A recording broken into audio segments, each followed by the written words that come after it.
डोक्यावर पदर घेतल्याबरोबर पोट्ट्याचा करंट आला. पोट्टे त्याला वाटलं जमलेले का, असंच पाहिजे.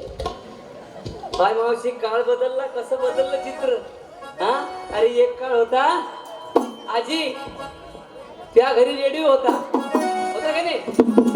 रेडिओवर सकाळी दिवस निघाल्याबरोबर भजन लागत होतं. उठा गड्यांनो अरुणोदय झाला श्री सद्गुरूच्या ज्ञानाचा.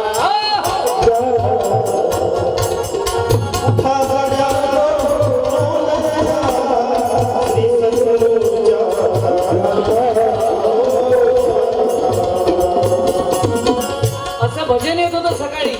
आता भजन ते ऐकायला येते काय, आता ते नाही ऐकायला. सकाळी दिवस निघाला, त्या घरात आहे टीव्ही. टीव्ही आहे का नाही घरात आपल्या. टीव्ही काही लहान सहान आहे का, ह्या भोंगारे टीव्या चोपड्या.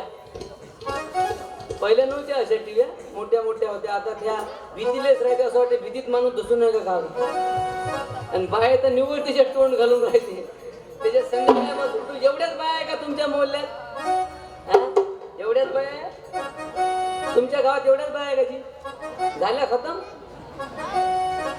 तर काही वांगे चिरून राहिल्या. नाही नाही येऊन काय राहिले मला मालूम आहे. यायचे संध्याकाळपासून सिरियल चालून जाते बायाच्या. हा यायच्या बिझी राहते त्या महत्वाच्या सिरियल यायच्या. छोटी बहू, इले फुरसत नाही निसाले गहू. त्याच्यानंतर राममिलाई जोडी हमें घर घर केली, खेळता खेळता मेली.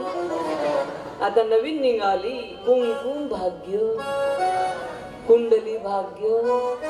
ये रिश्ता क्या कहलाता है. हा तुझ्यात जीव रंगला, तू अशी जवळी राहा. कामधंदे टाकून रात्रीच खेळ चाले, दिवसभर. मगाने ते पंचकन्या चालू होतं, मी तिथं बसून होतो. पंचकन्या एवढा भयाड बनवायचा कार्यक्रम त्या टीव्हीवर. कधी सावित्री दिसली नाही, जिजाऊ दिसली नाही. आणि ते कुमकुम भाग्य मधल्या बाईचं नाव, पुरीचं नाव काय ताई. पुस्तक देतो मी तिला. कुमकुम भाग्य मधल्या बाईचं नाव काय द्या. हा प्रीता बरोबर बोली. ये मग पुस्तक घे, पुस्तक पटकन घ्यायचं. टाइम नाही आपल्याला का. मग मला लवकर बंद करायचं. उभी राह. उभी म्हणल्यावर पटकन उभी. चल पटकन उभी. उभी उभी. 160 का मी येऊ तिथं. पटकन घे ना, घे ना का पटकन. शवाल शवाल 160 घाबरायचं नाही. मार तुम्ही उडी पडका. शाबास. हिलेच काऊन बोलवलं त्याच्या मागचं कारण आहे. अरे सावित्रीच्या लेकी तुम्ही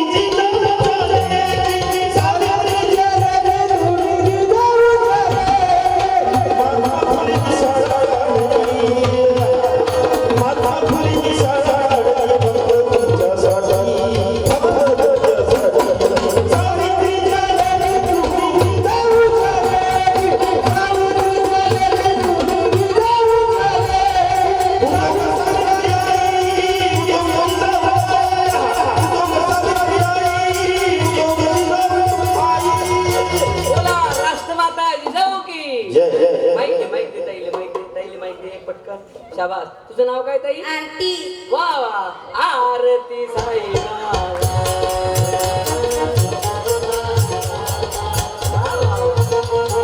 चांगलं नाव. त्या बहिणीचं नाव पूजा आहे का? नाही, प्रिया. प्रिया. वा वा, हे नाव चांगलंच आहे, काही नाही. भावाचं नाव नंदादीप? नाही. मग काय आहे तर? भाऊने आहे. हा, भाऊ नाही आहे. चांगली गोष्ट आहे, चांगली गोष्ट आहे. सगळ्यात मोठा देवीचा भक्त कोण आहे? आता तुला 2 मिनिटं उभी ठेवतो, इलेक्शन चालू आहे. तुम्ही म्हणाल तर सगळ्यात मोठा देवीचा भक्त कोण आहे? मावशी, मी आहे. जगातला सर्वात मोठा देवीचा भक्त मी आहे. तुम्ही म्हणाल कसं? तर माझ्या घरी बी 4 देवी आहे. माझ्या घरी 4 देवीचा भक्त आहे. माझी मोठी पोरगी दुर्गा देवी. तू कोणत्या वर्गात आहे? 8वी. 9वीत आहे. माई मोठी पोरगी दुर्गा देवी, माई 2 नंबरची पोरगी शारदा देवी, माई बायको महाकाली, मी तिच्या पायाखाली, माई माय बमलेश्वरी.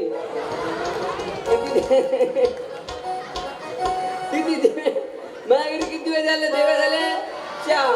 मग 4 देवीचा भक्त मी आहो, तर मला दुसऱ्या देवीची पूजा करायची गरज आहे काय? नाही. सर्व देव्या माझ्या घरी आहे बाबा रे. सर्व देव्या. स्त्री सारखी मोहिनी नाही, स्त्री सारखी कठोर नाही, स्त्री सारखी रणचंडिका नाही. तुकडोजी महाराजांनी लिहिलेचे बघ. स्त्री सारखी मुलायम नाही, रणचंडिका. सर्व अवतार तुमच्यात आहे मावशी. म्हणून तुम्हाला त्या दिवशी एक बुटी माझ्या घरी आली. आता ह्या बुटीला गावचा धंदा लागते. काय काय बुटी घरी आली म्हणले कृपा काय म्हणलं 2 पुरी आहे म्हणलं. असं तोंड केलं का जसं काय तिलेच आहे करा. आता बंद खर्च तिलेच घ्यायला लागते करा त्या पोऱ्याचा. अशी कशी काच करे ना म्हणलं. काऊन नाही हो? नाही का म्हणे एखादं पोरग पाहिजे होतं म्हणे. तर मी म्हणलं काय ले बा? नाही बापू म्हणे तो पुळाचा दीपक होय म्हणे. मग तिले सांगितलं. मी म्हणलं तो पुळाचा दीपक नाही होय, तो टेंबा होय म्हणलं. तो कवा भडकवून तुला काही सांगता येत नाही म्हणे. कोणते काही दीपक नाही राहिले म्हणलं. आता ते भेद झाले. कवाय भडकते कवाय भडकवते, काही गॅरंटी नाही. धन्यवाद. वा वा, छान छान. आरती, प्रिया, धन्यवाद. मला सांग त्या काय म्हणून दिली कुंकुम भाग्य मधल्या बाईचं नाव काय? प्रीता. प्रीता. Very good. आणि आणखी तिच्या सोबत राहते तो करण. करण तर करण नाही तर नाही करण. जोरदार आहे. अरे वा, चांगली गोष्ट आहे. माहिती एवढा अभ्यास पाहिजे पुरी. खरंच ना. आता मी का म्हणतो मला सांग, सावित्रीबाई फुलेचा जन्म कधी झाला? का व्हाच आहे? झाला ना. कुठं झाला? सरकारी दवाखान्यात झाला का सेवा केली झाला? तुला माहित नाही? वाच आहे. तिच्या मायले कालच भरती केलं, उद्या सिजर आहे. कायच करावं? तुया काही दोष नाही, पेरलंच नाही तर निघून कुठून? प्रीता हिच्या घरी दररोज येते, करण हिच्या घरी दररोज येते. तिचा काही दोष आहे का? नाही. म्हणून तुला सांगतो, लक्षात ठेव. ज्या सावित्रीबाई फुलेनं कोणतं काम केलं मावशी? कोणतं काम केलं सावित्रीबाई फुलेनं?